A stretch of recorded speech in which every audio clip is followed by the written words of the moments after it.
మరి ప్రారంభిద్దామండి. ఓం సార్, ఒక్క నిమిషం సార్. ఓం శ్రీ సాయిరామ్. భగవాన్ దివ్య శ్రీచరణాలకు హృదయపూర్వకమైనటువంటి అభివాదాలు చేసుకుంటూ అందరికీ సాయిరామ్ అండి. ఓంకార బీజ రూపాయ సర్వేశాయ జగత్పతే ప్రథమాయ నమస్తుభ్యం శ్రీ సత్య సాయి గణాధిప. అహం సత్యబోధక చెన్నై దివ్యజ్ఞాన యజ్ఞము. ఈ దివ్యజ్ఞాన యజ్ఞ రసార్థులైనటువంటి మా ప్రీతమ గురువులు, ఆప్తులు, ఆత్మీయులైన శ్రీ ఎం లక్ష్మీనారాయణ గారికి, వారి ధర్మపత్ని శ్రీమతి ఎం వరలక్ష్మి గారికి మనందరి తరఫున హృదయపూర్వక ధన్యవాదాలు. స్వామి యొక్క దివ్యాశీస్సులతో అహం సత్యబోధక చెన్నైలో శ్రీ సత్యసాయి దైనందిన ఆధ్యాత్మిక వేదికలో భాగంగా ఈరోజు సాయి పదంలో ఆయన ఒక మనస్విని, ఒక యశస్విని, ఒక తపస్విని, ఎవరు ఎంఎస్ ప్రకాశ్రావు గారు. వారి యొక్క దివ్యమైనటువంటి ఉపన్యాసం ఈరోజు మనం ఆహ్వానం మేరకు లభిస్తుంది. భగవాన్ శ్రీ సత్యసాయి బాబా వారి యొక్క బాబా వారు మనకు అందించినటువంటి అపురూపమైనటువంటి కోహినూరు వజ్రాల్లో సాటి లేని మేటి కోహినూరు వజ్రం శ్రీ ఎంఎస్ ప్రకాశ్రావు గారు. స్వామి తీర్చిదిద్దినటువంటి అపురూప శిల్పం శ్రీ ఎంఎస్ ప్రకాశ్రావు గారు. స్వామివారి యొక్క ప్రస్థానంలో ఆయన పయనించనటువంటి పదం లేదు, ఆయన చేపట్టినటువంటి ప్రక్రియ లేదు. అలాంటి నవవిధ భక్తులతో స్వామివారిని మెప్పించినటువంటి వాగ్గేయకారులు, భక్తాగ్రగణ్యులు శ్రీ ఎంఎస్ ప్రకాశ్రావు గారు. వారి యొక్క ఉపన్యాసాన్ని మనం ఇవాళ వినబోతున్నాం. వినబోయే ముందు దయచేసి వారి యొక్క బయోడాటాని ఒక్కసారి సూక్ష్మంగా మనం పరిశీలిద్దాం. ఓం శ్రీ సాయిరామ్. ఈరోజు మనకు ఆత్మీయ అతిథిగా వచ్చి ఉపన్యసించబోతున్నటువంటి శ్రీ ఎంఎస్ ప్రకాశ్రావు గారు. ఇప్పటికి 84 years ఆయనకి. వీరి ధర్మపత్ని శ్రీమతి వరలక్ష్మి గారు. పేరెంట్స్ గౌరవనీయులు పూజ్యులు శ్రీరామ్మూర్తి గారు, శ్రీమతి సర్వలక్ష్మీదేవి గారు. వీరి యొక్క విద్య ఆ పాత రోజుల్లో LCE, FMI, IBE. వృత్తిరీత్యా వీరు retired executive engineer, south eastern రైల్వేలో పనిచేశారు, రిటైర్ అయ్యారు. స్వామి పథంలో కరెక్ట్ 1965 సంవత్సరంలో వీరు మొట్టమొదటిగా స్వామివారిని ప్రప్రథమ దర్శనం చేసుకున్నటువంటి చాలా పురాతన భక్తులు. అలాగే ఎన్నో సేవలు చేసి స్వామివారిని యొక్క మెప్పుదల పొందినటువంటి భక్తాగ్రగణ్యులు. వీరి యొక్క కెరీర్ చూస్తే భజన్ సింగర్గా, సేవాదలుగా 1965లో రంగప్రవేశం చేశారు. బాల వికాస్ గురువుగా 1968లో మెప్పు పొందారు. సేవాదళ కోఆర్డినేటర్గా 1972లో అపురూపమైనటువంటి సేవలు అందించడం జరిగింది. అలాగే ఫస్ట్ డ్రామా ఒక దైవ సన్నిధిలో 1972లో వీరి యొక్క మొట్టమొదటి నాటక ప్రదర్శన జరిగిందండి. 72 నాటకాలు సార్, 72 నాటకాలండి. ఓకే సార్, 72 నాటకాలు ప్రదర్శించడం జరిగింది. అలాగే స్పిరిచువల్ కోఆర్డినేటర్గా 1975లో వీరు పదవి చేపట్టి ఎన్నో ఆ పదవికి వన్యవాసి తీసుకొచ్చారు. అలాగే డిస్ట్రిక్ట్ స్పిరిచువల్ కోఆర్డినేటర్గా 1980లో ఆ పదవికి ఎంతో గౌరవాన్ని ఆపాదించినటువంటి వ్యక్తి వీరు. అలాగే director of cultural programmes in presence of Swami ఎన్నో చేశారు. స్వామి యొక్క సన్నిధిలో ఎన్నో సాంస్కృతిక కార్యక్రమాలని చేపట్టినటువంటి అపరూప శిల్పి మన ఎంఎస్ ప్రకాశ్రావు గారు. అలాగే వీరు సాధికారికంగా 50 సంగీత రూపకాలని, సంగీత డ్రామాస్ని మన స్వామి యొక్క సన్నిధిలో ప్రదర్శించారు.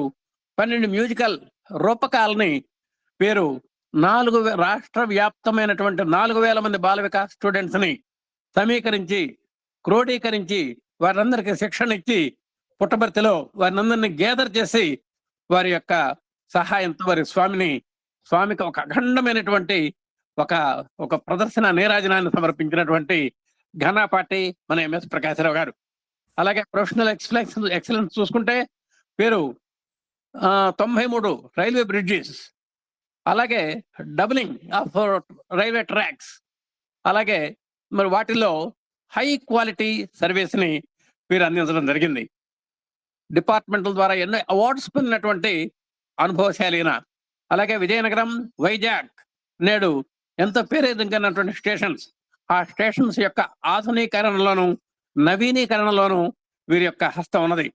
అలాగే ఆయా ప్రాంతాల్లో electrical loco shed and National Thermal Power Corporation కల్పనలో కూడా వీరి యొక్క మేధా సంపత్తి మన ప్రభుత్వం వారు గుర్తించడం జరిగింది. అలాగే వీరి యొక్క స్పిరిచువల్ జర్నీలో కల్చరల్ యాక్టివిటీస్ ని మరి సువర్ణాక్షరాలతో లిఖించదగినటువంటి 3 సంఘటనలు వీరి యొక్క జీవితంలో మర్చిపోలేం. 1 గంగా తరంగాలు, 2 అమృత తరంగాలు, పాండురంగ తరంగాలు అనేటువంటి మరి నృత్య రూపకాలు ఎంతో అద్భుతమైనటువంటి కీర్తి ప్రదర్శనలు తీసుకొచ్చి పెట్టినాయి. స్వామి యొక్క అమందానందానికి అవి కారకమైనాయి. అలాగే వీరు ఇంత శ్రమజీవి, శ్రమ ఏవ జయతే అని నమ్ముకున్నటువంటి వారు ఎంఎస్ ప్రకాశ్రావు గారు. ఆయన చేశాడంటే ఏ పనైనా తిరుగులేదు. అలాంటి సందర్భాల్లో minister for state railways awards 1991లో వీరు సాధారణంగా స్వీకరించారు. అలాగే జనరల్ మేనేజర్స్ అవార్డ్స్ 1990, 91, 95 మరియు 99 సంవత్సరాల్లో వారు సాధారణంగా స్వీకరించి వారు తమ యొక్క ఘనతను చాటుకున్నటువంటి సందర్భం ఉన్నది. అలాగే చీఫ్ ఇంజనీర్స్ అవార్డ్ 1991, 93 అండ్ 94లో స్వీకరించి తన సత్తా ఏమిటో తన మేధా సంపత్తికి తార్కాణంగా నిరూపణ చేయడం జరిగింది. అలాగే divisional railway managers award 1970, 84, 85, 89, 90 and 91 సంవత్సరాల్లో దేదీప్యమానంగా వరుసగా మనం ఆ అవార్డ్స్ పొందినటువంటి ఏకైక కార్య సాధనా తత్పరులు శ్రీ ఎంఎస్ ప్రకాశ్రావు గారు. వారికి ఒక పద్య నీరాజనాన్ని సమర్పించి మన కార్యక్రమంలోకి అడుగు పెడదాం. సాయి మదిని నిల్పి, ఎంఎస్ ప్రకాశ్రావు గారిని చూడగానే సాయి మదిని నిల్పి, సాయి హృదిని తన్పి, సాయి మదిని నిల్పి, సాయి హృదిని తన్పి, సాయి తత్వమరసి సాయి గొలిచి, సాయి తత్వమరసి సాయి కొలిచి, సాయి సర్వమంచు సాయినే నమ్మినా, సాయి సర్వమంచు సాయినే నమ్మినా, జేలు ఎంఎస్పి గారు జేలు జేలు, జేలు ఎంఎస్పి గారు జేలు జేలు. అటువంటి స్వామి నచ్చిన మెచ్చినటువంటి ఏకైక కోహినూరు వజ్రం, స్వామి పథంలో సువర్ణాక్షరాలతో లిఖించగలిగినటువంటి చరిత్ర కలిగినటువంటి ఎంఎస్ ప్రకాశ్రావు గారిని మరి ఇప్పుడు మన హృదయరంజకంగా చక్కని స్వామి యొక్క విశేషాలు ఈ 2025వ సంవత్సర అంతంలో వారి యొక్క మనసు వెప్పి హాయిగా ఎంతసేపు అయినా సరే మీరు నిబ్బరంగా నిశ్చింతగా మీరు మాట్లాడచ్చు సార్. మీ అందరికి మీకు మా ఏఎస్బి స్వామి యొక్క దివ్యాశీస్సులు ఉండాలని మా యొక్క అధినేత దంపతుల యొక్క శుభాకాంక్షలతో, మా అందరి యొక్క శుభకామనలతో మీకు స్వాగతం, సుస్వాగతం సార్. హృదయపూర్వక నమోవాకాలు. ఓం శ్రీ సాయిరామ్. అందాల చిరునవ్వు డెందాన ముద్రించు ఆనంద సాయికి వందనాలు. పొంగారు ప్రేమతో సింగార వరకించు బంగారు సాయికి వందనాలు. కారుణ్య దృష్టితో లావణ్య మురికించు కళ్యాణ సాయికి వందనాలు. చేతులు త్రిప్పుచు వ్రాతలను మార్చేటి రతనాల సాయికి వందనాలు. పర్తి సాయికి 100 వందనాలు. వరద సాయికి 1000 వందనాలు. లలిత సాయికి 1,00,000 వందనాలు. సత్య సాయికి 100,000,000 వందనాలు. సర్వ జగద్రక్షకుడు, దీనానాథుడు, అనాథనాథుడు అయిన సత్యసాయి పరమాత్మని యొక్క దివ్య శ్రీచరణాలకు అనంతకోటి ప్రణామాలు. సత్యసాయి దివ్యనామ సంకీర్తనతో తరిస్తూ సత్యసాయి సేవలో మీ జీవితాన్ని ధన్యం చేసుకుంటున్నటువంటి ఈ సత్సాంగత్యానికి నా హృదయపూర్వక సాయిరాం. భగవాన్ బాబా వారిని చూస్తే వారి గురించి 4 ముక్కల్లో మనం చెప్పుకోవచ్చు. సాయి మాట సకల సౌభాగ్యముల మూట, సాయి దృష్టి పారిజాత వృష్టి, సాయి చేయి తల్లి ప్రేమలోపలి హాయి, ఉన్నమాట తెలుపుచున్న మాట అని భగవాన్ శ్రీ సత్యసాయి తానే చెప్పారండి. వారు ఆయన మాట ఎట్లా ఉంటుందట? సౌభాగ్యముల మూటట. ఆయన దృష్టి పడితేటే దేవలోక పుష్పాలైనటువంటి పారిజాతాలు మనపై పుష్పల వర్షం కురిసినట్టుగా పడతాయిట. సాయి చేయి తల్లి ప్రేమ లోపల హాయి. ఒక్కమారు స్వామి తన చేయితో స్పర్శిస్తే తల్లి ఒడిలో తల్లి గుండెలకు హత్తుకున్నట్టుగా ఉంటుందిట, అంత హాయిగా ఉంటుందిట. ఉన్న మాట తెలుపుచున్న మాట అన్నారు భగవాన్ శ్రీ సత్యసాయి. తనకు తానుగానే భగవంతుడే తాను చెప్పుకున్నాడు. ఎంత చక్కగా ఉన్న విషయం చూడండి ఇది. అదే కాకుండా ఆయన భక్తులకి ఒక ఆశ్వాసన ఇచ్చాడండి. ఏమిటంటే చాలా మంది అనుకుంటారు ఏంటంటే, ఏవో స్వామిని ఏమైంది చేస్తున్నాం, వారి అనుగ్రహం మన మీద ఉంటుందో లేదో, ఉన్నాదో లేదో అని సందేహిస్తూ ఉంటారు. ఒకటండి, సత్యసాయి భక్తులు అనేవారు ఎవ్వరూ కూడా ఇటువంటి సందేహాలకి తావు ఇవ్వకండి. ఎంచేతంటే శ్రీకృష్ణ పరమాత్మ చాలా స్పష్టంగా చెప్పాడు, సంశయాత్మ వినశ్యతి న సుఖం సంశయాత్మన అని. అంచేత ఎప్పుడూ కూడా భగవంతుడి మీద సందేహం అనేది పెట్టుకోకూడదు. ఆయన వస్తాడా, ఆయన నన్ను అనుగ్రహిస్తాడా, ఈయన భగవంతుడేనా, ఇట్లాంటి అనుమానాలకు ఎవరి దగ్గరికి ఉంటే వాడి దగ్గరికి ప్రపంచంలో ఏనాడు ఏ భగవంతుడు రాడండి. సందేహం లేకుండా సత్యసాయి బాబా భగవంతుడా అని చెప్తే, రావణాసురు సంహారం చేసిన శ్రీరామచంద్రమూర్తి, గోవర్ధనగిరి ఎత్తిన శ్రీకృష్ణ పరమాత్మ, మత్స్య కూర్మ వరాహ నారసింహాది అవతారమైనటువంటి స్వామి నా స్వామి అని ఎవరైతే గుండె చరిచి చెప్పగలుగుతారో వారిని చేయి పట్టి నడిపిస్తాడండి భగవాన్. అందుచేత మనం వారిని హృదయపూర్వకంగా నమ్ముకుని తీరాలి. అచంచల విశ్వాసము, నిరంతర చింతన, ఆజ్ఞాపాలన, ఈ మూడు ఉండాలండి. భగవంతుడి తాలూకు అనుగ్రహం, స్వామి యొక్క అనుగ్రహం మన మీద అఖండంగా కురవాలంటే మూడు విషయాలు ఉండాలి. అచంచల విశ్వాసము, నిరంతర చింతన, ఆజ్ఞాపాలన. అంటే అచంచల విశ్వాసం అంటే సత్యసాయి దేవుడా అని ఎవరైనా అడిగారు అనుకోండి మిమ్మల్ని, రావణాసురు సంహారం చేసిన శ్రీరామచంద్రమూర్తి, గోవర్ధనగిరి ఎత్తిన శ్రీకృష్ణ పరమాత్మ, మత్స్య కూర్మ వరాహ నారసింహాది అవతారం స్వామి నా స్వామి అని గుండె చరిచి చెప్పగలగాలి. అది అచంచల విశ్వాసం అంటే. నిరంతర చింతన, 24 గంటలు సాయి సాయి సాయి అని అనే దివ్యనామస్మరణం మీ నారికపై నాట్యం ఆడుతూ ఉండాలి. మీరు ఎక్కడుండి ఏ పని చెయ్యండి. నిరంతర చింతన, ఆజ్ఞాపాలన. తర్వాత ఆజ్ఞాపాలన అంటే వారు ఏం చెప్తే అది ఆచరించాలి. ఆచరిస్తే ఆయన అనుగ్రహం మన మీద కురుస్తుందా అని ఎవరికైనా అనుమానం రావచ్చు.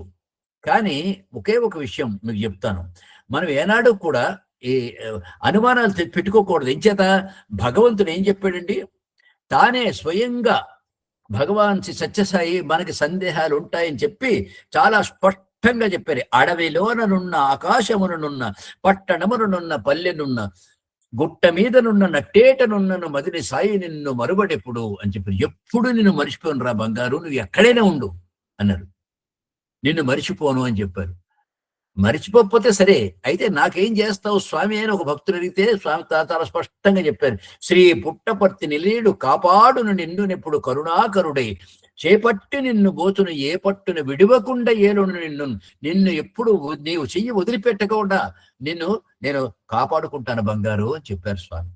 ఏమండి, అంత స్పష్టంగా భగవంతుడు చెప్తే మనం ఎంత నమ్మకంతో ఉండాలండి ఆయన పట్ల. ఇంచేతంటే శ్రీకృష్ణ పరమాత్మ అవతారంలో కంటే కూడా అద్భుతంగా చెప్పారు ఇక్కడ. అప్పుడు ఆయన ఏం చెప్పాడంటే, అర్జునుడు అడిగినప్పుడు నువ్వేం చేస్తావు స్వామి, నన్ను ఎలా కాపాడుతావు అంటే, అనన్యాశ్చింతయంతో మాం ఏ జనా పరిపాస్తే తేషాం నిత్యాభిషిక్తానాం యోగక్షేమం మహామ్యం అన్నాడు. ఒరే నాయనా, ఎవడైతే ఇతరమైన ఆలోచనలు లేకుండా నాయందే మనస్సు లగ్నం చేసి నన్ను స్మరిస్తూ ఉంటాడో వారి యొక్క యోగక్షేమాలు చూస్తాడు. అందరివి చూస్తాను అనలా, కానీ ఈ భగవంతుడు అలా అనలా. ఆయన కండిషన్లు పెట్టలేదు పాపం.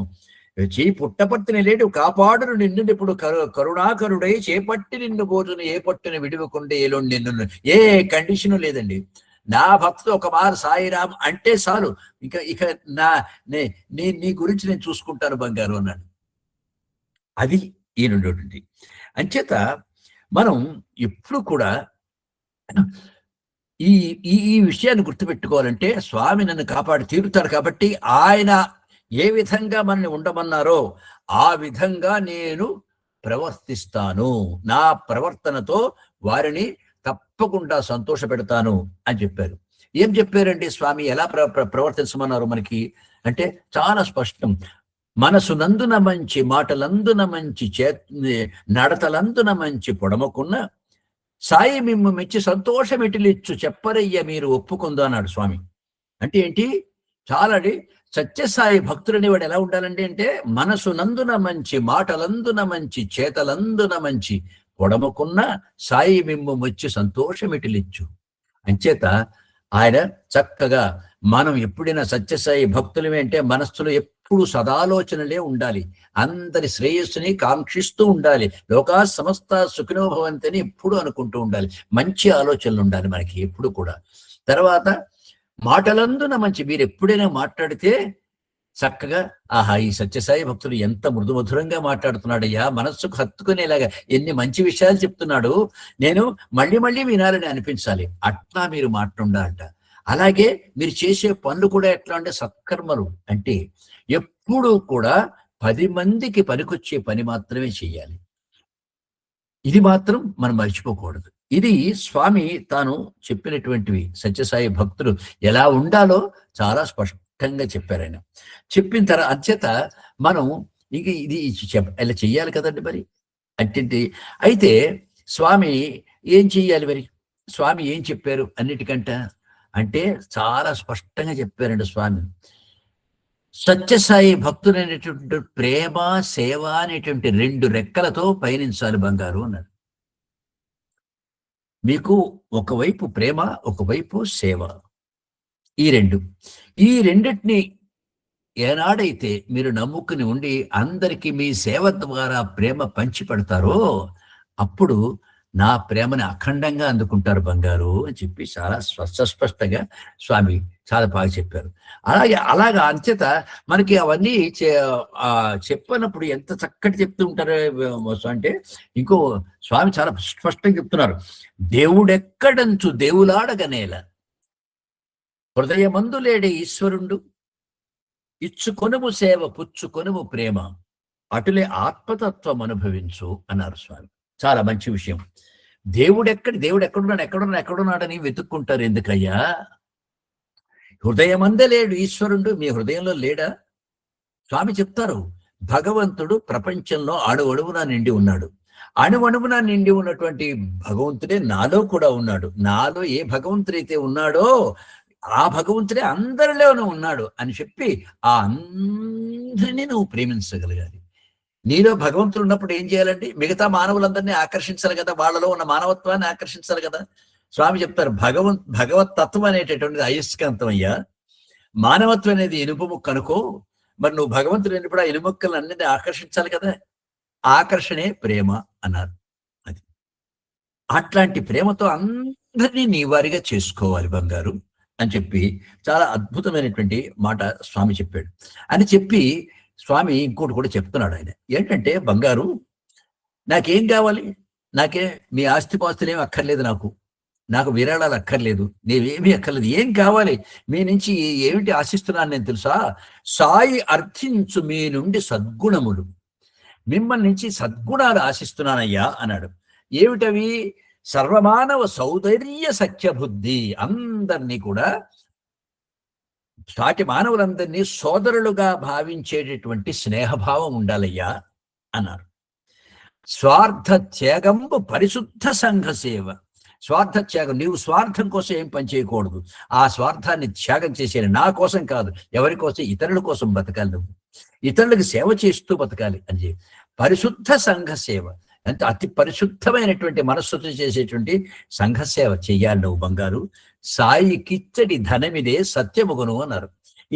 ఇదేనయ్యా మీకు, మీరు ఇవ్వాల్సిన ధనం ఇదే, ఇంకేమీ మిమ్మల్ని అడగలేదు కదా, ఇదే ఇవ్వాలి మీరు. అంచేత వీటిని చెప్పుకోండి అని చెప్పారు. అని చెప్పి ఇంకా ఈ సేవ ఎట్లా చెయ్యాలో కూడా చెప్పారు స్వామి. గ్రామ సేవ అన్న రామసేవ సుమి, రామరాజ్యమన్న ప్రేమమయం, ప్రేమ లేక జగతిని ఉద్ధరించుట కాదు, కాన సేవ చేసి బాగుపడు అన్నారు. అంచేత సేవ చేస్తూ బాగుపడండి అయ్యా అన్నారు. అంటే మీకు బాగుపడాలంటే ఒకటే దారి, సేవ చెయ్యాలి బంగారు. అది చెప్పి స్వామి చెప్పారండి. అంటే ఎంత స్పష్టంగా చెప్పారు అంటే, మన మనసు మనం ఎలాగ ఉండాలో చెప్పారు. మరి అనవసరంగా దేవుడి కోసం వెతుక్కోకయ్యా బాబు, నువ్వు ఇచ్చుకో, సేవ చేసుకో. సేవ చేసుకుంటే భగవంతుడి ప్రేమను పుచ్చుకో, నువ్వు ఆటోమేటిక్గా భగవంతుడు నీ దగ్గరికి వస్తాడు ప్రేమ పంచిపెట్టడానికి. అని అటులే ఆత్మసత్వం అనుభవించు. అంటే మీరు ఆత్మ సాక్షాత్కారాన్ని పెద్ద పెద్ద మహాభక్తులందరూ కూడా ఏం చేశారండి, ఏవో ధ్యానాలు చేసుకుని, సంకీర్తనలు చేసుకుని, ఎన్నో సాధనలు చేసి వాళ్ళతో చేరుకున్నారు. కానీ మనకేం చెప్పి చాలా సులభమైంది. చిన్న సేవ చేయవయ్యా, సేవ చేసి ఆత్మతత్వం అందుకో అన్నారు. అంటే ఆత్మ సాక్షాత్కారాన్ని పొందుకోయ్యా అని చెప్పారు. ఎంత చాలా సులభంగా చెప్పారండి స్వామి. అంటే అంతే, దీని గురించే మనం ఎప్పుడు కూడా అది. అయితే ఈ సేవ చేస్తే ఏమవుతుంది, ప్రపంచానికి ఏమవుతుంది అంటే మనం ఆలోచిస్తే స్వామి చెప్తారు, అందరినీ నువ్వు శుభ్రంగా ఒక సాటి మానవులందరినీ కూడా చక్కగా ప్రేమభావంతో అందరినీ హృదయానికి హత్తుకో, అందరినీ కలుపుకో, అందరితో వారితో కలిపి నువ్వు కూడా సేవ చెయ్యి. సేవ ఒక సేవ ఎలా ఉండంటే పెద్ద మహాకెరటంగా, పెద్ద ఉన్నతమైనటువంటి ఒక సముద్ర కెరటంలా ప్రవహించాలి నీ ప్రేమ. ఈ ప్రేమ అట్లా కానీ ఈ ప్రపంచాన్ని కానీ వ్యాపిస్తే ఏమవుతుందో తెలుసా బంగారు అన్నాడు. అంటే రెండున్న అద్భుతమైనటువంటివి. అంటే మానవుల్ని పట్టి పీడిస్తున్నటువంటి రెండు రోగాలు ఉన్నాయి బంగారు. అవి ఏమిటంటే ముఖ్యంగా ఉండేటటువంటిది ద్వేషం, రెండోది దురాశ. ద్వేషము, దురాశ అనేటటువంటి ఈ రెండు ఉన్నాయే, వాటిని ఈ ప్రపంచాన్ని పీడించేటువంటి ఈ వ్యాధుల్ని సమూలంగా తుట్టిపడిస్తుందని సేవ అన్నారు. ఇంచేతంటే అది ఇది ఒక్కటే కాదు, కేవలం ఈ సమూలంగా తుడిచిపెట్టేయడమే కాదు ద్వేషాన్ని, దురాశని. ఇది సాటి మానవుల తాలకి బాధల్ని, సాటి వాళ్ళ తాలకి వారి ఆనందాల్ని, ఒకటి సుఖాలు కలుగుతాయి, కష్టాలు కలుగుతాయి కొంతమంది జీవితాల్లో. ఆ కష్టాన్ని కానీ సుఖంలో కానీ దానికి స్పందించడం. అంటే వాడికి ఇంట్లో ఏదో మంచి పెళ్లి అయింది, అబ్బా మంచి చక్కగా చేసుకున్నావయ్యా, చాలా సంతోషంగా ఉన్నది నాకు అని సంతోషించగలగాలి. వాడికి కష్టం వచ్చిందయ్యా పాపం, అయ్యో నేనున్నానయ్యా, పర్వాలేదు, నీ కష్టంలో పాలుపంచుకుంటాను కదా, నువ్వేమి వర్రీ అవ్వకు, నేనున్నాను కదా అని చెప్పి ధైర్యం చెప్పగలగాలి. ఈ రెండు అంటే సానుభూతితో స్పందించేటువంటి హృదయాన్ని ఇస్తుంది. అంటే అవతల ఆనందం వచ్చినా, కష్టం వచ్చినా, బాధ వచ్చినా, కష్టం వచ్చే సుఖం వచ్చినా, ఏవొచ్చినా సరే ఆనందించేటటువంటి మనం ఒక సానుభూతితో స్పందించే హృదయాన్ని ఇస్తుంది ఆ ప్రేమ. అంచేత ఇది చాలా ముఖ్యం అంటారు స్వామి. అందుకనే స్వామి ఏమంటారంటే, సత్యసాయి సేవా సంస్థలు స్థాపించినప్పుడు ఒకే ఒక మాట చెప్పారు. ఇది ఈ సంస్థలకు పునాది ప్రేమ అన్నారు. ప్రేమ లేకపోతే సంస్థ లేదు. అంచేత సత్యసాయి సేవాస్థలకు ప్రేమే పునాది. తర్వాత ప్రారంభదు ఆ సత్యసాయి సేవాస్థలకి ప్రేమ పునాది. తర్వాత ఆ సంస్థకి ప్రాణం లాంటిది కూడా ప్రేమే అన్నారు. ప్రాణం లాంటిది కూడా ప్రేమే అన్నారు. అదే కాదు, తర్వాత ఈ ప్రేమ చేసేస్తుంది, ఈ సంస్థ ప్రేమని వ్యాప్తి చేస్తుంది. సత్యసాయి సేవా సంస్థ ప్రేమని వ్యాప్తి చేయటానికే పుట్టింది. ఇప్పుడు ఎంచిందంటే మరి ఏ విధమైనటువంటి వైఖరికి కానీ మరి ఏ విధమైన ఉద్వేగానికి కానీ ఇందులో తావులేదు. ప్రేమ ప్రేమ ప్రేమ, ఎక్సెప్ట్ ప్రేమ. ప్రేమ లేకపోతే ఇంక ఏదీ లేదు సత్యసాయి సేవా సంస్థలో. ఇది గుర్తుపెట్టుకోండి బంగారు అని చెప్పి చాలా స్పష్టంగా. ఎంచేతంటే ఈ ప్రేమ ఏమిటవుతుందండి, ఈ ప్రేమే మీలో ఒక అయస్కాంతం. అది సాటి మానవులందరిలో ఉన్నటువంటి నీ దివ్యత్వం. ఆ దివ్యత్వం ఏంటి, ప్రేమ దివ్యత్వం తాలూకు లక్షణం. ఆ లక్షణం ఏం చేస్తుంది, మిగతా వాళ్ళందరినీ కూడా, మానవత్వంతో బతుకుతున్నటువంటి మానవులందరినీ కూడా, తనలో దివ్యత్వం ఉన్నదని తెలుసుకోలేక బాధపడుతున్నటువంటి వాళ్ళందరినీ మీ పట్ల ఆకర్షించుకోగలిగినటువంటి పరమాద్భుతమైనటువంటి ఒక అయస్కాంతం ఈ ప్రేమ అనేటటువంటిది. ఇది ఎప్పుడు మర్చిపోకండి అని చెప్పి స్వామి చెప్తారు. అప్పటికి తర్వాత అన్నిటికంటే అసేసి మనకి ఒకే ఒక ఉద్దేశం మనకి ఏంటంటే, సత్యసాయి సేవా సంస్థలు ఏకైకమైన ఉద్దేశించేది అంటే, మనకి అసలు సత్యసాయి సేవా సంస్థకి ఊపిరి లాంటిది. సత్యసాయి సేవా మానవాళ్ళందరికీ కూడా కలిగేటువంటి నైతిక జ్ఞానము, ఇవన్నీ ఏమిటంటే అంటే సేవ, ఊపిరి. అదే స్వామి చెప్తారు, భక్తుని ఊపిరి, భక్తుని స్వభావము, భక్తి యొక్క సారము, ఇవన్నీ ఏమిటంటే సేవే. ఒకటే సేవ అంటే. అంచేతే అయితే సేవ అనేది ఎలా పుడుతుంది, మరి మనలో ఎలా పుడుతుంది? ఈ సేవ చెయ్యాలనేటువంటి సంకల్పం మనలో ఎలా పుడుతుంది అంటే చాలా స్పష్టంగా చెప్తారు. ఏ సత్యసాయి భక్తులైతే అందరూ భగవంతుడి బిడ్డలే. తర్వాత అన్ని శరీరాలు కూడా భగవంతుడు ప్రతిష్ఠింపబడినటువంటి పూజాపీఠాలే. తర్వాత అన్ని శరీరాలు కూడా భగవంతుడి యొక్క ఆలయాలే. అన్నిటినీ మించి ఎక్కడ ఏ ప్రదేశమైనా సరే ప్రపంచంలో వెతకండి, అన్ని ప్రదేశాలు భగవంతుని నివాసాలే, భగవంతుడు లేనటువంటి ప్రదేశం లేదు అనేటటువంటి ఆలోచన ఏ భక్తుడికైతే ఉంటుందో ఆ భక్తుడి హృదయంలో ప్రేమ పుడుతుంది బంగారు అని చెప్పారు స్వామి కదా. మరి ఇది మనం గ్రహించాలి కదా. మన దేవుడే చెప్పాడు ఇది. మన దేవుడు చాలా చక్కగా చెప్పాడు, అందరూ భగవంతుని బిడ్డలే, అన్ని శరీరాలు భగవంతుని ప్రతిష్ఠింపబడిన పూజాపీఠాలే, అన్ని ప్రదేశాలు భగవంతుని నివాసాలే అని ఏ భక్తుడు తెలుస్తాడో వాడి మనస్సులో ప్రేమ పుడుతుందిరా బంగారు అని చెప్పి చాలా స్పష్టంగా చెప్పేశారు. అంచేత అది మనం అలవాటు చేసుకోవాలి కదా. అది అంచేత మనం చాలా స్పష్టది. అయితే కారణం స్వామి ఏమిటంటారంటే, మనకే ఎందుకు ఇలా చెప్పారు అంటే చాలా స్పష్టంగా చెప్తున్నారు స్వామి. అసలు సేవ చేసే సామర్థ్యం ఎవరికి ఉంది? సేవ చేసే సామర్థ్యము అది కేవలం మానవుడికే ఉంది. ఇంచేతంటే బాడీ, మైండ్ అండ్ ఇంటలెక్ట్, శరీరం ఇచ్చాడు, బుద్ధి ఇచ్చాడు, తెలివితేటలు ఇచ్చాడు. ఈ మూడు దేనికి ఇచ్చాడు? సేవ చేయడానికి ఇచ్చాడు. అంతేకాని మనం వేరే వాడుకుందుకు ఇవ్వలే. ఇది భగవంతుడు చాలా స్పష్టంగా ఇచ్చాడండి. అంటే ప్రత్యేకమైనగా ఈ సేవ, ఈ నైపుణ్యము, తర్వాత ఈ సేవ చేసేటటువంటి ఏ అవకాశం అందుకు లభిస్తుందో అదే వాడి వైభవం అయ్యా అన్నారు. అయితే సేవ చేస్తే ఏంటి లాభం స్వామి నాకు అంటే, స్వామి చెప్తున్నాను, ఒరే నాయనా, నువ్వు సేవ ఎంత గొప్పగా చేస్తావో, ఎంత మనస్సు పెట్టి చేస్తావో, భగవద్ అర్పణ భావంతో చేస్తావో, ఇతరులకు ఖచ్చితంగా మేలు కలగాలనేటువంటి సదుద్దేశం చేస్తావో, భగవద్ అర్పణ భావంతో నువ్వు చేసినటువంటిది నేను చేయటం లేదు, భగవంతుడు నా చేతి చేయించాడు అని భగవంతుని పాదాలకి సమర్పిస్తావో, ఆ సేవని ఒక పూజా పుష్పంగా బంగారు. అట్లాంటి అలా ఎవరైతే వాళ్ళు పెడతారో వాళ్ళు అనేకమైనటువంటి ప్రయోజనాలు ఉన్నాయి బంగారు అని స్వామి చెప్తారు. అది అప్పుడు ఏం చేస్తారు? అసలు మనం సేవ చేస్తూ ఉంటాం, మనం సాధారణంగా అనుకుంటాం, ఒక్కప్పుడు మనం అనుకున్న రీతిలో కంటే చాలా అద్భుతంగా చేయగలిగాం అంటే ఆ నైపుణ్యం ఎవరిచ్చారు అంటే భగవంతుడు ఇచ్చాడు. అనన్య సామాన్యమైన నైపుణ్యం ఇచ్చాడు. ఎవరికి? మనస్సులో సేవ చేయాలనే సంకల్పం ఉన్నటువంటి వాడికి ఆ సామర్థ్యం ఇస్తాడు, ఆ నైపుణ్యాన్ని ఇస్తాడు, ఆ వైభవాన్ని ఇస్తాడు భగవంతుడు. అది అంటే తర్వాత మరి బాగానే ఉన్నది, నేను సేవ చేస్తాను స్వామిని, సేవ చేస్తాను, బాగానే ఉన్నది. మరి ఈ సేవలు నాకేంటి లాభం? మరి లాభం లేకుండా వ్యాపారం చేయం కదా. అంటే సేవని వ్యాపారం కింద మనం తలచకూడదు. సేవ వల్ల నాకేంటి లాభం అన్నారు, బాగుంది, అలా అడగచ్చు. దాన్ని అంటే సేవ అంటే స్వామి చెప్తారంటే, ముందు సేవ చెయ్యాలంటే బంగారు నీకు వినయం ఉండాలి అని. ఆ వినయం అలవాటు అవుతుంది, అన్నిటికంట వినయం అలవాటు అవుతుంది. తర్వాత వినయం అలవాటు వల్ల ఏమిటవుతుంది? నువ్వు ఆ సేవకు అందుకునేవాడు ఎవడని ఆలోచించవు. ఎవడైనటువంటి ఆ చాలా అది దీన పరిస్థితిలో ఉన్నటువంటి వాడు కూడా సేవ చేసే అవకాశం వస్తుంది నీకు.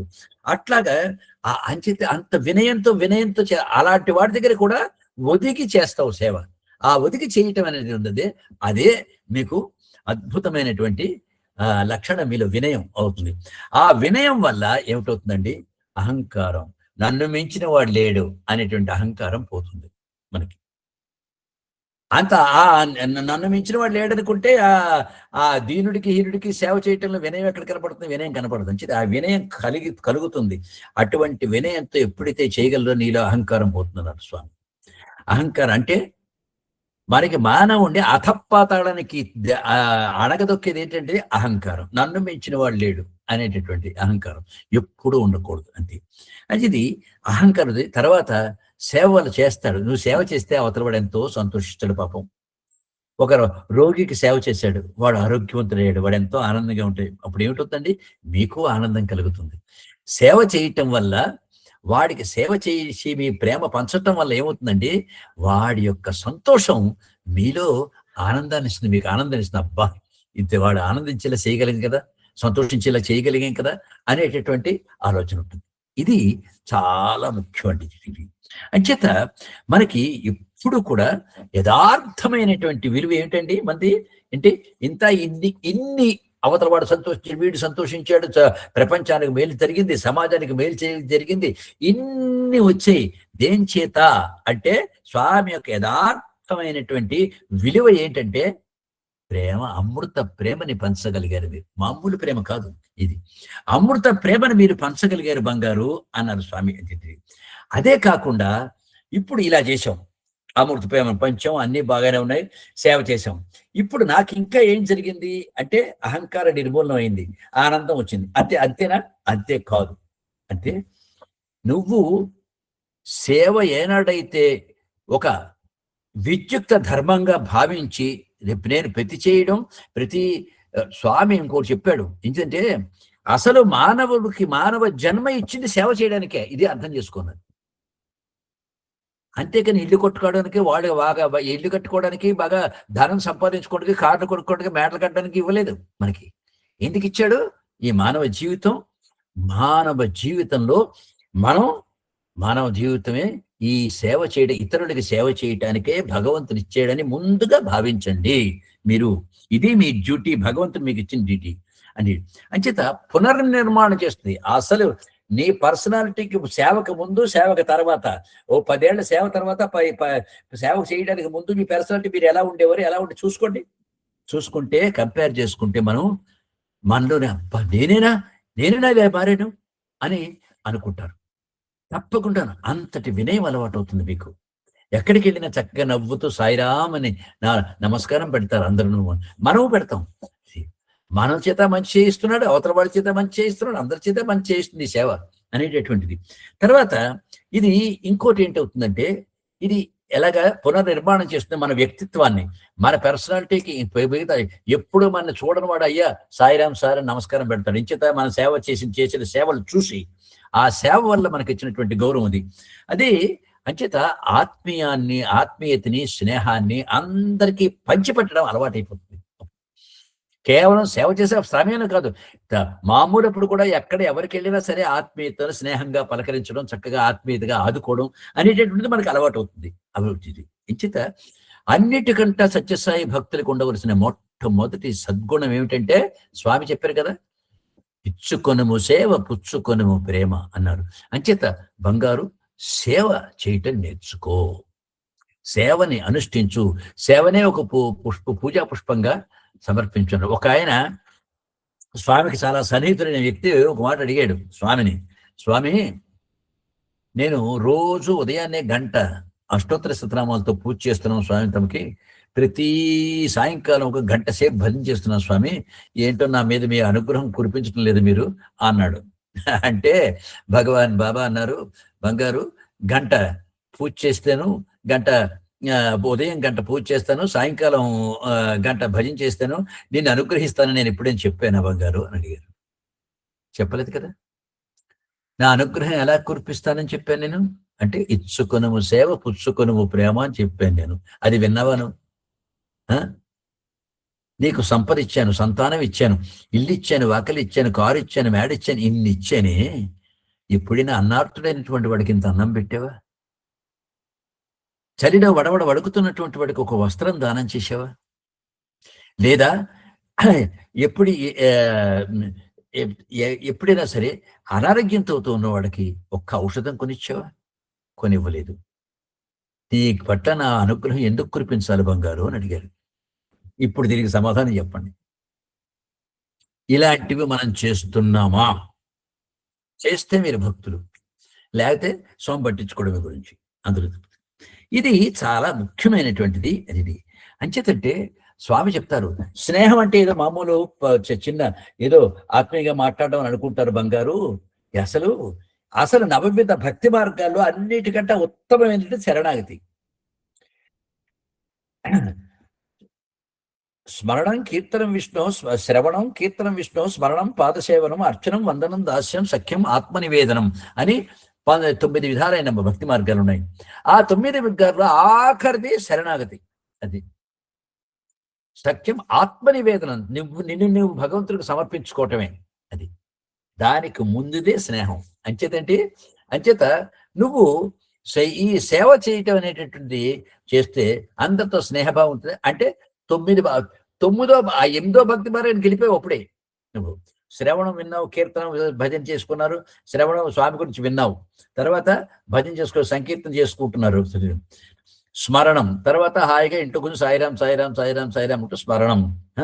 పాదసేవనం అంటే స్వయంగా అక్కడికి వెళ్ళి ఆయన పాదాలు పట్టివలసినటువంటి అవసరం లేదు. అంటే సేవ చేస్తున్నారు మీరు. పాదసేవనం. అర్చనం, రోజు హాయిగా పూజ చేసుకుంటున్నారు. దాస్యం అంటే ఇది కూడా సేవలో ఉత్తమోత్తమైనటువంటి సేవ. అంటే హాస్పిటల్ సేవ లాంటి సేవలు. సఖ్యం, ఆ తర్వాత స్నేహం, అందరి పట్ల స్నేహభావాన్ని పెంచుకోవటం. ఆత్మ నివేదనం అంటే ఎప్పుడైతే ఈ 9వ భక్తి మార్గానికి వెళ్ళిపోయారో, స్నేహం దాకా వచ్చారో, ఆ తర్వాతది ఇంకా ఆత్మ నివేదనం. కంప్లీట్ గా సరెండర్ టు గాడ్. స్వామి నువ్వే సర్వస్వం, నువ్వేం చేయమంటే అది చేస్తాను, నీ కోసమే నేను జీవిస్తాను అని చెప్పి స్వామి సత్యసాయి వారి యొక్క పాదాలని వదిలిపెట్టకుండా 24 గంటలు సేవలో చేయడం, సేవలో తరించలే బంగారు అని చెప్పి చెప్తారు. అంచేత ఇది మనం అలవాటు చేసుకోండి. అంటే ఈ స్నేహం అనేటటువంటిది మనకి కేవలం ఇతరులకి వ్యాప్తి చేసిన బాగుంది.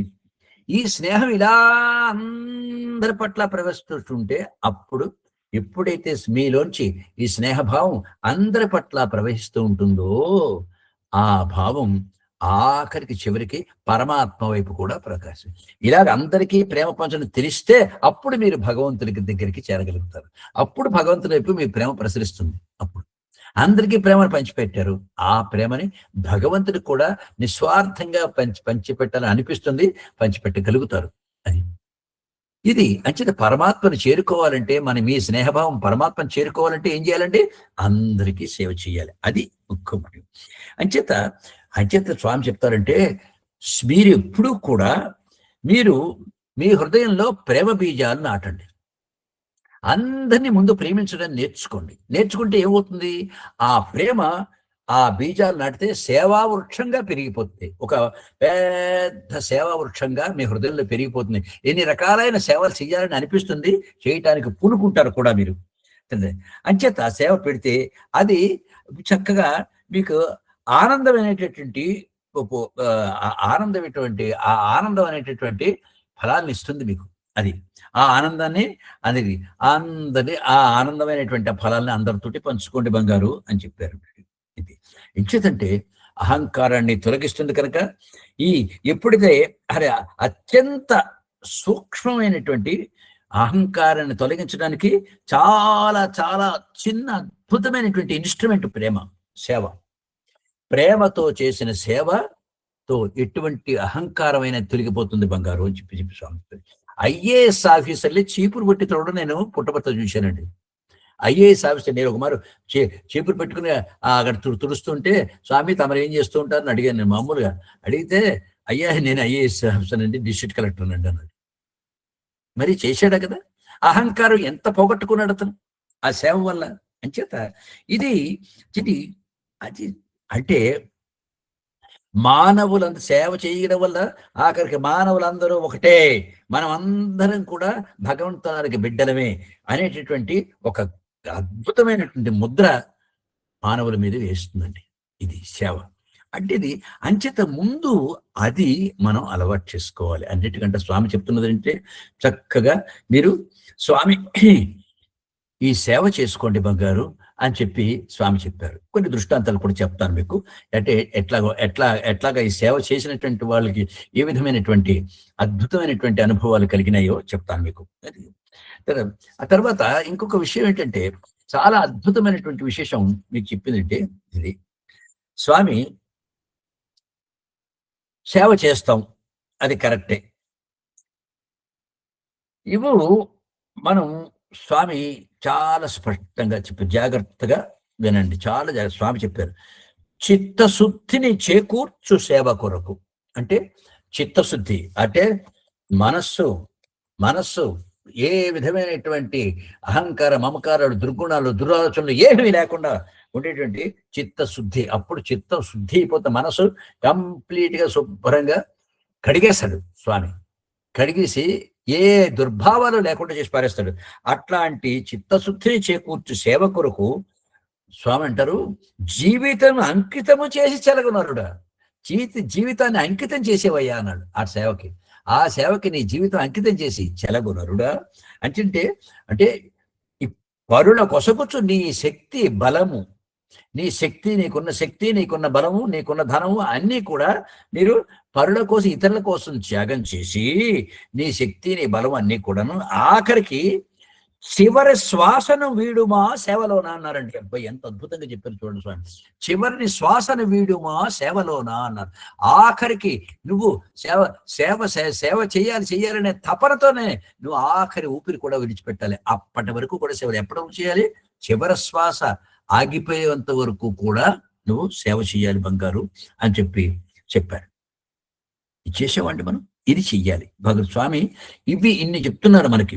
అది అంచేతే అయితే ఇక్కడ ఉంది గబుక్కని సేవ చేద్దామని గబుక్కని వెళ్ళిపోయి మనం చేసేయగలమా? కాదు. ఎక్కడో ఒకటి నేర్చుకోవాలి. సేవ ఎక్కడ నేర్చుకోవాలి? స్వామి చెప్తున్నారు, బంగారు నువ్వు సేవ ఎక్కడ నేర్చుకోవాలి, ఎక్కడ చేసుకోవాలంటే చాలా స్పష్టంగా చెప్తారండి. బంగారు ప్రేమ ఎక్కడైతే నీకు బాగా లభిస్తుందో అటువంటి ప్రేమపూరితమైన వాతావరణంలో సేవ నేర్చుకో బంగారు అన్నాడు. మరి అలాంటి ప్రేమపూరిత వాతావరణం నాకెలా తెలుస్తుంది ఎక్కడుందో అంటే స్వామి చెప్పారు, బంగారు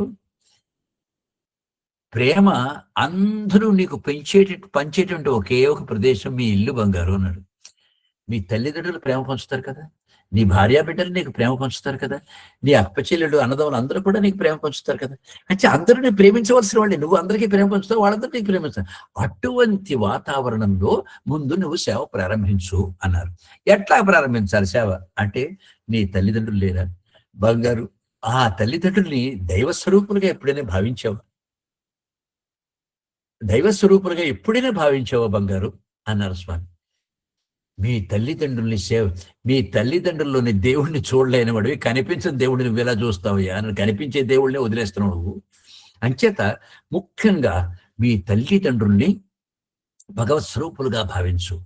నీ భార్యా బిడ్డలు భగవంతుడిచ్చిన వరప్రసాదం అని ఎప్పుడైనా అనుకున్నావా నువ్వు? అనుకో అని.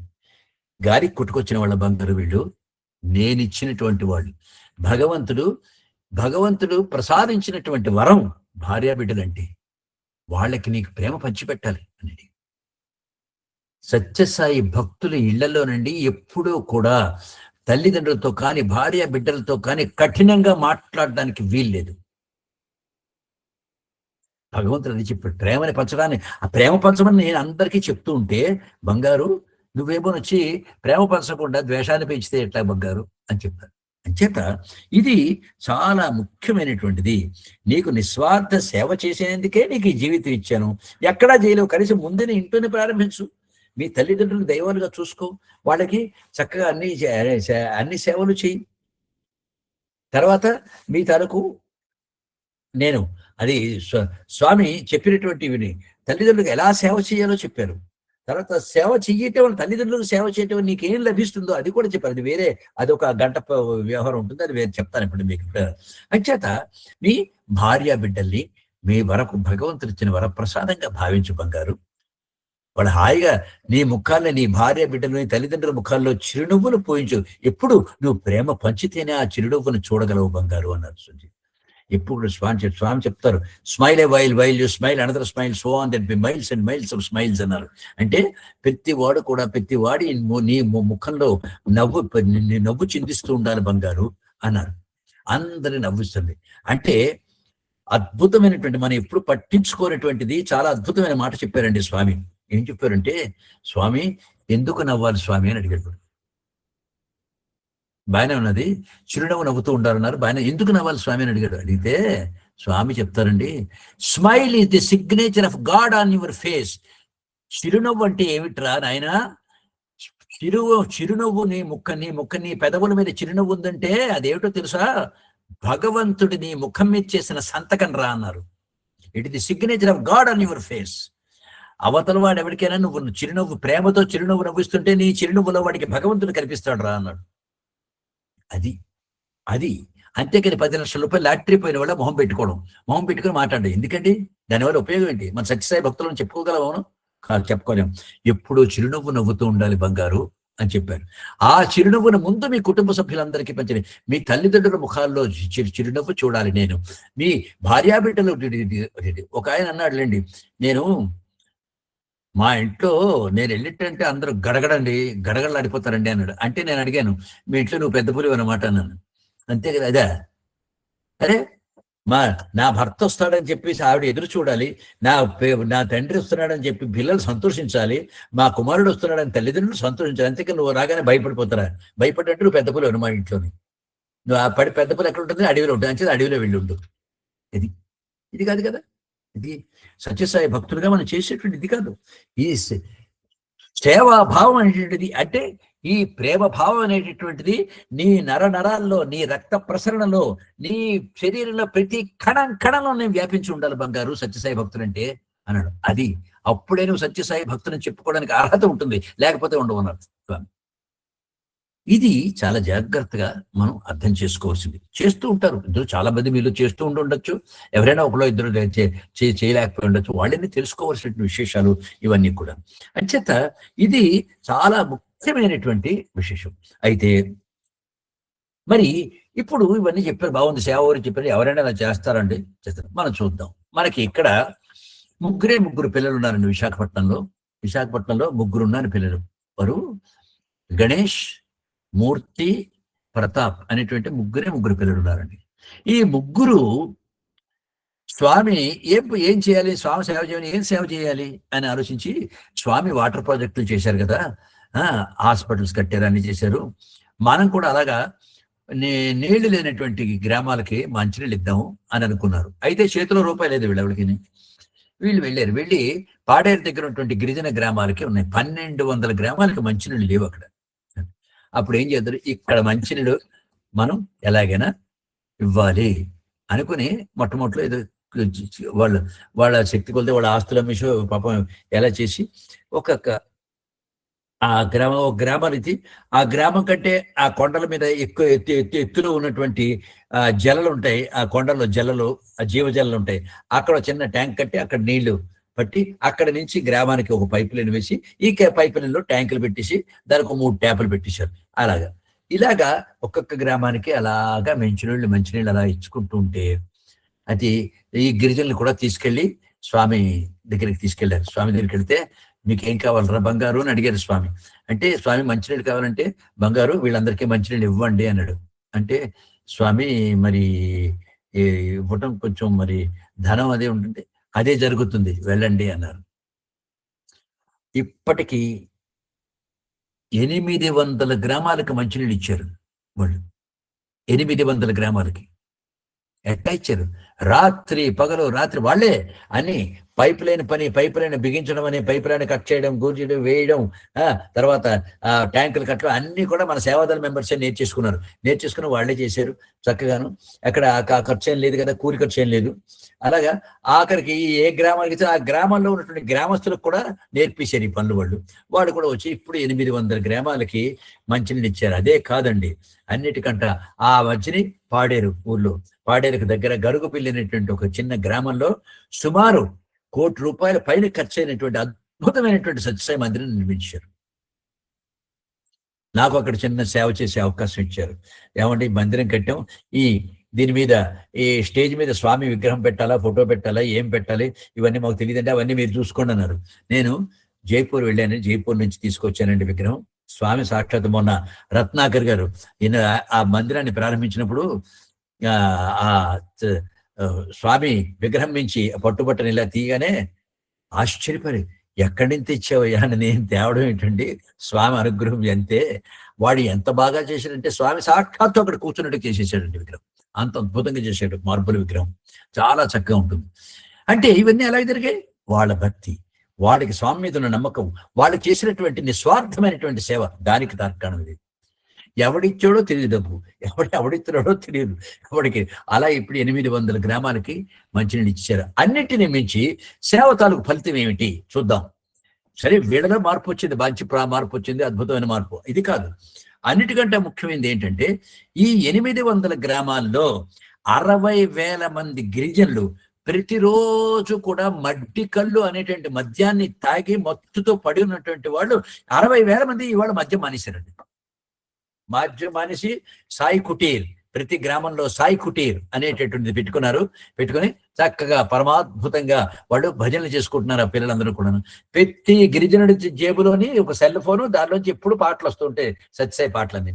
అది అట్లా పెట్టుకున్నారు వాళ్ళు, పెట్టారు. ఇవాళ ఇచ్చారు. ఈవేళ ఏమైందండి, వీళ్ళందరూ కూడా పుట్టపర్తి సేవ అంటే మన వాళ్ళు టౌన్లో ఉన్న వాళ్ళు ఆలోచిస్తాం, వాళ్ళు ఆలోచించారు. పుట్టపర్తి సేవ అంటే నెక్స్ట్ బండి ఎక్కి వెళ్ళిపోతారు వాళ్ళు పుట్టపర్తి. ఇలాగా కొన్ని వేల మంది గిరిజనులు పుట్టపర్తి వెళ్ళి సేవ చేశారు. ఇప్పుడు పుట్టపర్తి లాస్ట్ ఉంది వాళ్ళకి ఏంటంటే, బాబు ఈ పాడేరు గిరిజనులందరూ ఎప్పుడు వస్తారా బాబు, వాడు చేస్తే అద్భుతంగా చేస్తారు అనేటువంటి పేరు తెచ్చుకున్నారు. ఇవాళ మన స్వామి తాలూకు 100వ బర్త్డేని కూడా కొన్ని వేల మంది గిరిజనులు వెళ్ళి అక్కడ అద్భుతమైన సేవ చేశారా లేదా? ఏమి చదువుకోని వాళ్ళలో అంత మార్పు ఎట్లా వచ్చింది? ఇవాళ 24 గంటలు సాయి నామం తప్ప మరొకటి చేయట్లేదు.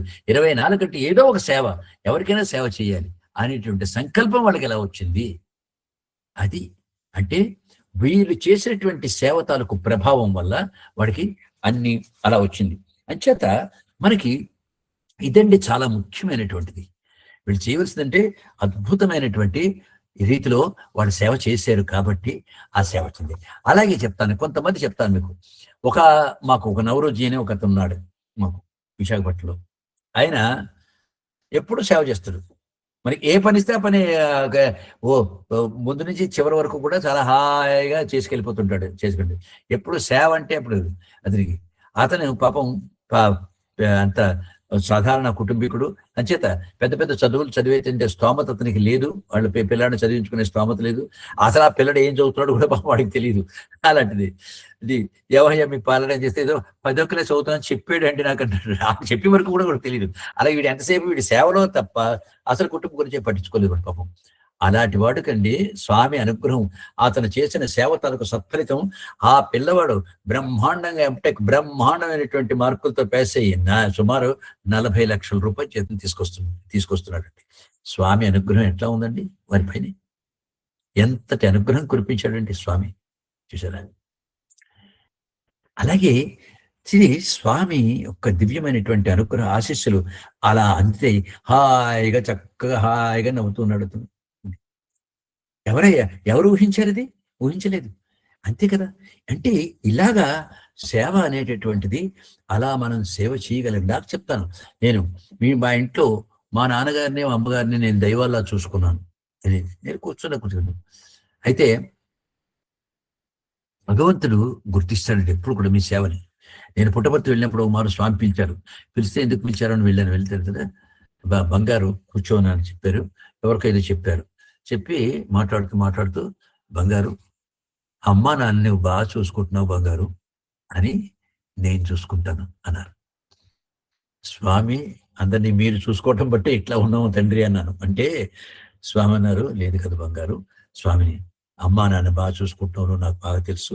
నువ్వు అమ్మా నాన్నని నేను చూసుకుంటాను, నీకు ఏ ఇబ్బంది రాదు వాళ్ళ వల్ల, నేను చూసుకుంటాను బంగారు అన్నారు. అని స్వామి వెంటనే ఒక కంచి పట్టు చీర, ఆ జలతార పంచె తీసుకొచ్చి అమ్మా నాన్నకి ప్రసాదం ఈ బంగారు, స్వామి మర్చిపోలేదని చెప్పు, స్వామికి ఇయ్యి అని చెప్పి, నువ్వు ఇస్తే చాలా సంతోషిస్తారు వాళ్ళు. అయ్యో స్వామి దగ్గర నుంచి మా అబ్బాయి తీసుకొచ్చాడు కదా అని సంతోషిస్తారు బంగారు, అందుకే నీకు ఇస్తున్నాను అని చెప్పారు. అని చెప్పి ఇచ్చారు. మా నాన్నగారు 97 సంవత్సరాలు బతికారు. బీపీ లేదు, షుగర్ లేదు, హార్ట్ అటాక్ లేదు, ఏమీ లేదు. హాయిగా ఆఖరి రోజున వచ్చారు, కూర్చున్నారు, చక్కగా టిఫిన్ చేసి వచ్చారు, కూర్చుని ఒకే ఒక మాట చెప్పారు, రే నాయన నన్ను బాగా చూసుకున్నావు, థ్యాంక్ యూ వెరీ మచ్ అన్నారు. రెండోది, స్వామి సాక్షాత్తు మన సత్యసాయి బాబా వారు, సాక్షాత్తు భగవంతుడు, ఆయన పాదాలు ఎప్పుడు వదిలిపెట్టకు నాయన అన్నారు. మూడవది, ఇంకా నన్ను డిస్టర్బ్ చేయకన్నారు. చేసి కూర్చున్నారు, కళ్ళు మూసుకున్నారు. సాయిశ్వర విద్మహే సత్యదేవాయ ధీమహే 9:15 మొదలు పెట్టారు. 10:15 స్వామిలో ఐక్యమైపోయారు. ఏమండి, నిరంతరము భగవంతుడికి రోజు 2 గంటలు పాడుకునేవారు. మా అమ్మగారు, నాన్నగారును హార్మోని పెట్టుకొని చక్కగా సంకీర్తన చేసుకునేవాడు. చేస్తే ఏమైంది వాళ్ళది? అది భగవంతుడు అనుగ్రహించాడా లేదా? అది. అలాగే మా అమ్మగారు ఆఖరి రోజుని మా సిస్టర్స్ వాళ్ళందరూ వచ్చి ఇంట్లో కూర్చున్నారు. కూర్చుని తర్వాత మాట్లాడుకుంటుంటే, "అమ్మ నాతో మాట్లాడకండి. నా టైం వృధా చేయకండి. నామ సంకీర్తన చేసుకుందాం రండి" అని హార్మోని పెట్టుకొని 12:30కి మధ్యాహ్నం మొదలుపెట్టారు. సాయంత్రం 6:30 వరకు 6 గంటలు పాడారు. 6 గంటలకి. ఆఖరి నేను బయటికెళ్ళిపోతుంటే, "ఒరేయ్ రారా కూర్చోరా" అన్నారు. కూర్చొని నేను మంచి స్వామికి నచ్చిన పాట పాడతాను వినరా అన్నారు. అని 'మధువన సంచారి శ్యామ మురారి' పాట పాడుతూ, పాడుతూ, పాడుతూ స్వామిలో ఎక్కువైపోయారు. ఇటువంటి అద్భుతమైనటువంటి సేవ, ఇటువంటి ఆఖరి క్షణం ఎంతమందికి లభ్యమవుతుందండి చెప్పండి? ఎంచేత వాళ్ళు కూడా మా నాన్నగారు అంతే. అలా 24 గంటలు సేవ, సేవ, సేవ, సేవ, సేవ, సేవ, సేవ చేసుకునేవారు. ఆయన కొత్త వాణి, కొత్త పంచె కట్టుకుని ఆయన పుట్టినరోజున వెళ్తుంటే, ఆ రోడ్డు మీద ఎవడో కనిపించాడు. వాడికి షర్టు లేకుంటే, షర్టులు ఇది లేకుంటే ఆ వేసుకున్నటువంటి వాడి తీసి వాడికి ఇచ్చారు. చొక్కా తిప్పి కొత్త షర్ట్ తను వేసుకుని తీసి ఇప్పించారు. అంటే ఎంత అలా స్పాంటేనియస్ గా, అంటే హఠాత్ ఇలా చూడగానే మీరు సేవ చేయాలనే మా మనస్సు రావాలి మీకు. అట్లా అప్పుడే చేయగలుగుతారు మీరు. అట్లా చేస్తే భగవంతుడికి అనుగ్రహం వచ్చిందా లేదా? ఖచ్చితంగా వచ్చి తీరుతుంది. అందులో ఏ విధమైనటువంటి సందేహం కూడా మీరు పట్టుకోండి. వాడు ఉన్నారు మా పిల్లలు, మా పాడేరులో అడుగు చేస్తున్న వాళ్ళు ముగ్గురు కూడా ఇప్పుడు హాయిగా చక్కగా క్లాస్ 1 ఆఫీసర్గా ఉన్నాడు. రెండో మా మూర్తి, వాడు హాయిగా చక్కగా ఇప్పటికీ ఇన్ని బాధ్యతలు ఉన్నప్పటికీ వాళ్ళు అస్సలు వదిలిపెట్టలేదు. 24 గంటలు సేవ సేవ సేవ సేవ సేవ చేసుకుంటూనే ఉంటారు వాళ్ళందరూ. మహదానందంగా ఉన్నారా లేదా? ఇటువంటి ఆనందం ఇది ఎవరు పంచిపెట్టగలరు చెప్పండి నాకు. చేత ఇది చాలా ముఖ్యం అండి. సేవ వల్ల పొందే ఆనందం, స్వామి యొక్క దివ్యానుగ్రహం అఖండంగా ఉంటుంది. అందులో ఏ విధమైన సందేహం లేదు మీకు. రోడ్డు స్వామి అనుగ్రహం ఎలా వస్తుందని వీళ్ళు అడిగి గంట సేపు భజన చేస్తే వస్తుందో ఇవేవి అడగండి. హాయిగా మీకు తోచిన రీతిలో మీరు స్వామి చెప్తారు, ఈ భజన, ఈ పూజ ఇవన్నీ కూడా మనస్సుని శుద్ధి చేసే సత్కర్మలు బంగారు. అది చేసి తీరాలి. అది ఫౌండేషన్ మీకు. అవి మనస్సుని శుద్ధి చేసే సత్కర్మలు. అవి చూస్తే ఆటోమేటిక్ గా ఆ నిర్మలమైన మనస్సు ఎప్పుడు సంపాదించుకున్నారో దానిలో సేవాభావాలు చిగురుస్తాయి బంగారు అన్నారు. అంచేత ఈ విధంగా కానీ మీరు చేసినట్టయితే భగవంతుని యొక్క దివ్యానుగ్రహం తప్పకుండా అఖండంగా మీపై కురిసి తీరుతుంది. అందులో ఏ విధమైనటువంటి సందేహం పెట్టుకోకండి. చదివి అంచేత భగవానికి, స్వామికి ఎప్పుడు కూడా మనం సంపాదించగలిగింది, మనకి ఇవ్వవలసింది ఏంటంటే నిస్వార్థమైనటువంటి సేవ. ఆ సేవనివ్వండి. అందుకంటే ముఖ్యంగా ఆ ప్రేమని సేవలో పంచిపెట్టాల్సిన మీ ఇంట్లో ప్రారంభించండి. మీ తల్లిదండ్రుల్ని దైవాలుగా చూసుకోండి.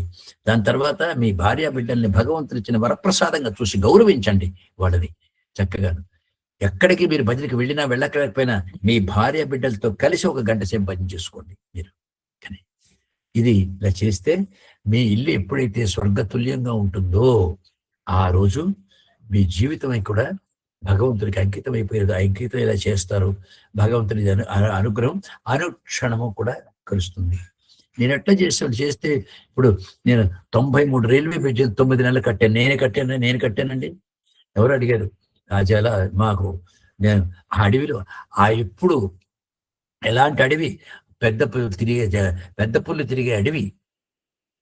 అలాంటి అడవిలో ఎక్కడ భోజనం దొరకని అడవిలో అక్కడేమో 93 బ్రిడ్జిలు 9 నెలల్లో కట్టాలి. జరిగింది. కట్టిన తర్వాత లేదు అలాగే అక్కడ వెళ్ళాను. అహోరాత్రులు కష్టపడ్డాను నేను.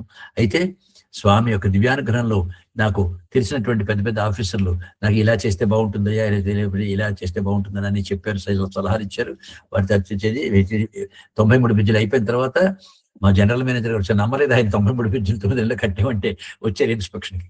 చూశారు ఈ కోసం నెంబర్ 1 నుంచి 93 బ్రిడ్జి వరకు అన్ని చూసి అప్పుడు కంగ్రాచులేషన్స్ ప్రకాశ్ రావు అన్నాడు. అంటే అప్పుడు మా సిఇఓ గారు ఉన్నారు, ఆయన ఆర్కే గోయల్ గారని వారు అన్నారు, ప్రకాశ్ రావు కంగ్రాచులేషన్ చెప్పకండి, సత్యసాయిబాబా వారికి చెప్పండి అన్నాడు ఆయన. అంటే అదేమన్నాడు అంటే సత్యసాయి భక్తులే ఇలాంటి పని చేయగలరండి. ఆయన చేయిస్తాడు తన భక్తుల చేత. ఇక్కడ ప్రకాశరావు కాదు ఎవరున్నా అయిపోయి 93 బ్రిడ్జిలను అంచేత ఆయనకి ఆయన అనుగ్రహం వల్ల జరిగిందండి అంతకంటేను అని చెప్పారు. అంచేత భగవంతుడు దయామయుడండి, కరుణామూర్తి. సత్యసాయి బాబా ఆయన మించినటువంటి కరుణామూర్తి లేడండి. అది సాక్షాత్తు అన్ని స్వామి చెప్పారే. ఒక మాట గుర్తుపెట్టుకోండి, సత్యసాయి బాబా అంటే ఏదో దేవుడు అవతారం అని అనుకుంటారు బంగారు, అది కాదు బంగారు అన్నారు. ఏమిటి వారి స్వామి? సత్యసాయి బాబా అంటే ఏమిటి అంటే, ఈ ప్రపంచంలో భగవంతుడిని ఎన్ని స్వరూపాల్లో అయితే ఆరాధిస్తున్నారో, కొంతమంది అగ్నిగా ఆరాధిస్తారు జొరాస్ట్రియన్స్, ఇస్లాంలో ముస్లిమ్స్ అందరూ కూడా అల్లాని ఆరాధిస్తారు. అలాగే క్రిస్టియన్స్ జీసస్ అనుకుంటారు, అది ఆరాధిస్తారు. ఇలా అనేక రకాలుగా అన్ని మతాల వాళ్ళు పూజిస్తారు బంగారు. హిందువులు అయితే రాముడు, కృష్ణుడు, అమ్మవారు, ఇలాగ 33 కోట్ల మంది దేవతలు ఉన్నారు. వచ్చాడు ఎన్ని రూపాయల్లో భగవంతుణ్ణి ఆరాధిస్తున్నారో, ఈ అన్ని రూపాల యొక్క సమన్వయ స్వరూపమే భగవాన్ శ్రీ సత్యసాయి అని చెప్పారు. అదండి అంటే ఈ సర్వ ప్రపంచానికి సృష్టికర్త ఆయనే. అంచేత అలాగా హృదయపూర్వకంగా విశ్వసించండి. ఏనాడైతే అచంచల విశ్వాసము, నిరంతర చింతన, ఆజ్ఞాపాలన, గుర్తుపెట్టుకోండి 3ను. అలా అలాంటి నమ్మకం పెట్టుకోండి స్వామి మీద. నిరంతర చింతన చక్కగా అంటే 24 గంటలు హాయిగా సాయి సాయి సాయి అని నామస్మరణ చేసుకోండి. మీరు ఎక్కడికి వెళ్ళినా చేసుకోవచ్చు. ఇప్పుడు గిరిజనులు చేసుకుంటున్నారండి, రోజు వాళ్ళ పనులు వాళ్ళు చేసుకుంటూ, వాళ్ళ వ్యవసాయాలు చేసుకుంటూ, రోజు ఆ చేస్తున్నంత సేపు కూడా స్వామి నామస్మరణ చేసుకుంటూ ఉంటారు వాళ్ళు. అట్లాగా చేసుకోండి. దాని తర్వాత ముఖ్యంగా ఆజ్ఞాపాలన. ఇప్పుడు చెప్పాను కదా, ప్రేమని ఇంట్లో ప్రారంభించండి. ఇప్పుడు ప్రారంభించకపోతే మీరు ఇంట్లో ప్రారంభించండి. మీ తల్లిదండ్రులని గౌరవించండి. తల్లిదండ్రులు దైవాల్లో చూసుకోండి. అమ్మా నా కొడుకు నా కొడుకు ఎట్లా ప్రహ్లాదుల్లో ఉన్నాడయ్యా అని అనుకోవాలి ఆ తల్లిదండ్రులు. మన చూసి సంతోషించాలి వాళ్ళు. ఇది చర్చి వాళ్ళు నిండు మనస్సుతో వాళ్ళు ఆశీర్వదిస్తారు మనని. తల్లిదండ్రులే కదా అండి మన మంచి కోరేది. వాళ్ళ నిండు మనసుతో మనం ఆశీర్వదిస్తారు. అలాగే మీ భార్య బిడ్డలకి మీ ప్రేమను పంచండి. మీ బంధువులందరికీ మీ ప్రేమను పంచండి. వాళ్ళందరూ సంతోషిస్తారు. మీ కుటుంబంలో అందరూ కూడా మీకు చేయెత్తి నమస్కరిస్తారయ్యా అని. అంచేత మీరు అట్లాంటి చేసుకుని స్వామి యొక్క దివ్యానుగ్రహం పొందండి. భగవాన్ శ్రీ సత్యసాయి మీ అందరి పట్ల తన యొక్క దివ్యమైనటువంటి అనుగ్రహ ఆశీస్సులు దండిగా కురిపించాలని స్వామిని హృదయపూర్వకంగా ప్రార్థన చేస్తూ జై సాయిరాం.